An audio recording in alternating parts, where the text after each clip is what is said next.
Hi everyone, hope you're doing well from wherever you're watching this channel, depending on your time zone.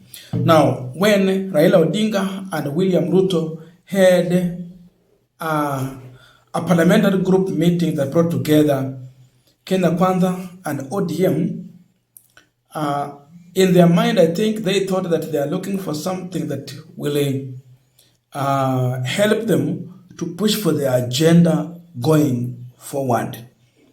It was supposed to be positive, supportive, and build a serious base foundation for William Ruto to run on his politics and the next general election. It is just the starting. So, if you look at the event, after that PG, everything has backfired. It backfired on Raila Odinga. It has backfired on William Ruto. Because there are those who disagreed with Raila Odinga, and I shared that video over the issue of NGCDF, and it became a serious discussion on the floor of the House.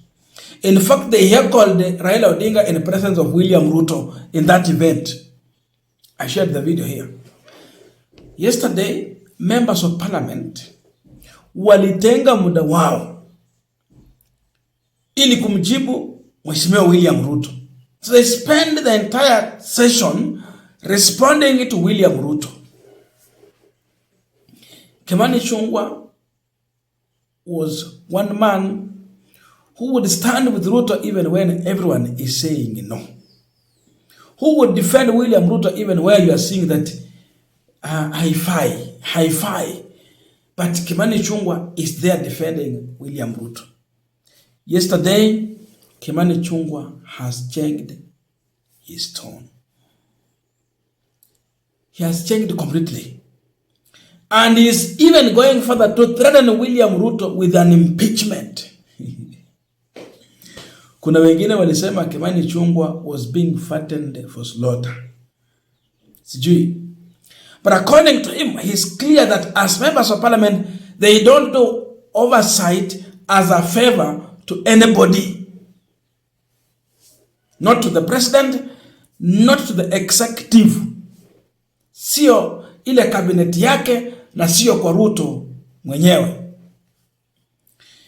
What now is coming to his sense is that they are doing oversight on behalf of the people of Kenya. He has talked about someone instilling fear in members of parliament. Ni nani huyu? So naambia wabunge, before this person instill fear in you, know that you have powers to even oversight the executive. Executive have no powers to oversight you.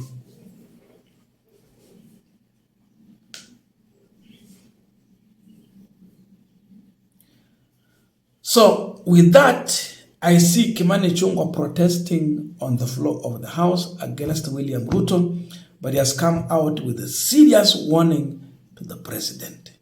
We don't do it as a favor to anybody. Not to the president, not as a favor to those serving in the executive. We do it on behalf of the people. Therefore, I want first to encourage members that nothing and nobody should instill fear in you in doing your work as members of parliament. Because you are duly elected by the people of Kenya to exercise oversight even over the executive, even the office of the president, and even the president himself. That is why this House has powers under this constitution to impeach those in the executive, and those in the executive can do nothing to remove you from this House. Now, I want us to continue with our panel discussion, but before we go deep into that, I have a quick and humble request. For those who are watching the channel and you have not subscribed, please consider subscribing. To our returning subscribers, I must say thank you so much. And again, to all our viewers, please give this video a thumbs up. Thank you so much, and back to our discussion. There is a strong statement that Kimani is making. Ruto has no powers to remove you from this house. We do not do oversight as a favor to anyone. So if Ruto has no powers to remove you from this house, let him not threaten you or you buying into the threats. Ichungw'Wah is encouraging the House not to fear William Ruto. Because his statement is not in vain. It did not just come out the statement. There is origin of this statement. And where did it originate from? William Ruto's statement during the parliamentary group meeting at Karen, in the presence of Raila Odinga and these members of parliament from UDA and ODM. He warned them that I have evidence. You people, you are taking bribe. So, we are coming for you and we're not going to ashame you. We are going to arrest you. I have shared in another video. So, uende pale utasikiza vile majibishano yamekuwa na vile wabunge wamejibu. So, Kimani Ichungw'Wah is driving his message from the statement that was made by the president himself. Can you believe that this is Kimani Ichungw'Wah? A man who defended the president with all his heart. Even when Ruto was wrong, Kimani Chonga will come out and say that Ruto is right. Today, he is now coming out, gang blessing and warning the president. We have the powers. We, the parliamentary, the legislators, we have powers over you. It is true, the president cannot impeach the parliament, but the parliament can impeach the president. And the president can do nothing about it. That's the truth and that's the law. But we are seeing a parliament that has been managed by the president because the president is using money. Kwa hivyo kama naongelea mambo ya corruption, tukitaka kudili na kesi ya corruption, ni kama msumeno. Ukipeleka mbele, msumeno unakata. So if there is anyone leading in corruption, the leader of corruption is the president. How do you pass these bills? You compromise members of parliament to pass what you want to pass. That is what is giving Kimani Ichung'W'Wah the confidence to speak the way he is speaking. Now, when you say the parliament is corrupt, who has been the conduit of this process of corruption? Go to the parliament, the leader of majority, Kimani Ichung'W'Wah. He knows more about you because he has been used severally. So it is giving Kimani Ichung'W'Wah that energy to speak the way he's speaking with firmness. The only thing that can happen to Kimani Ichung'W'Wah is now stripping off the powers of being the majority leader. But he will remain to be a member of parliament. Sekinandini Jora bado wana survive. They were stripped off powers of committees, but they are still there. Kimani Ichung'W'Wah is the majority leader. There is a lot that he knows about William Ruto. Just like Rigathi Gachagua, because you see now, Gachagua can get out and embarrass William Ruto because he knows a lot about the president. He knows the failures of the president. He is well aware. Sasa anaweza muandika wakati or what? It is true our National Assembly is corrupt. But is Ruto the right person to deal with the issue of corruption? Can he stop corruption in the National Assembly?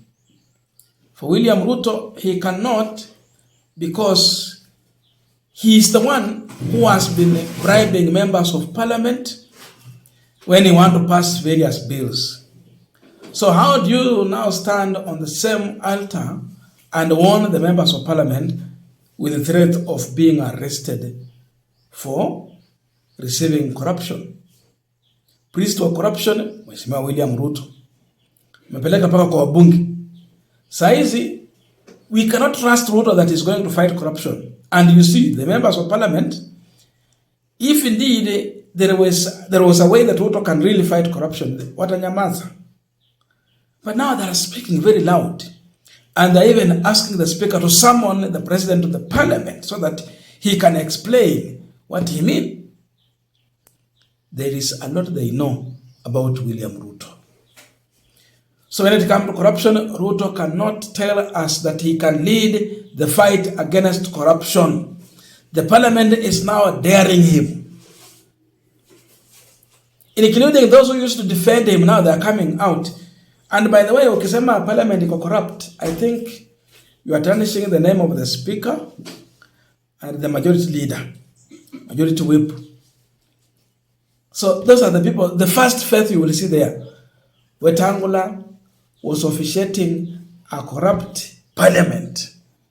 Majority leader has been the conduit of the process of corruption.